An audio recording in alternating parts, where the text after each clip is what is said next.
যে একটা সিঙ্গেল টুথপিকও কিন্তু চাইলে একটা বেলুনের মধ্যে গেঁথে দেওয়া যেতে পারে। ওকে, তাই না? এটা একটা চ্যালেঞ্জ হতে পারে, অবশ্যই একটা চ্যালেঞ্জ হতে পারে বন্ধুরা। এই আরেকটা বেলুন নিয়ে নিলাম, নিয়ে এটাকে টাই অফ করে দিতে হবে।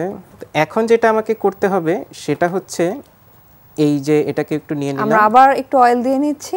হ্যাঁ, এই যে এই মাথাটা যেটা, এই মাথাটাকে আগে দিতে হবে। এই যে এইবার হচ্ছে আমি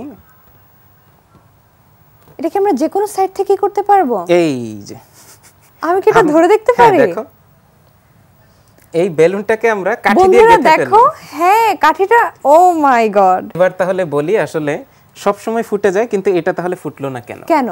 এই রাবারটা খুবই হাই টেনশনে ছিল। আচ্ছা, এজন্য যখন আমি এটাকে ড্রিল করছিলাম বা ফুটো করে দিচ্ছিলাম তখন কি ফেটে যাচ্ছিল। তো এটা তাহলে কেন ফাটলো না? অয়েল দিয়ে আমরা টেনশনটা কমিয়ে নিয়েছি। না, অয়েলটা দেওয়ার কারণ হচ্ছে যে এটা যেহেতু রাফ সারফেস, যাতে রিপটা আর এক্সটেন্ড না করে। কিন্তু মূল যেই কারণটা সেটা হচ্ছে এই যে টপ পোরশনটা এবং এই বটম পোরশনটা, আচ্ছা, এই দুটো দিয়ে শুধুমাত্র কাজ হবে। ও তার মানে আমি এই সাইড থেকে ঢুকে এই সাইড দিয়ে বের করতে পারবো না? আচ্ছা, কারণ কি? কারণ এই পয়েন্ট দুটোতে হচ্ছে সবচেয়ে কম টেনশন।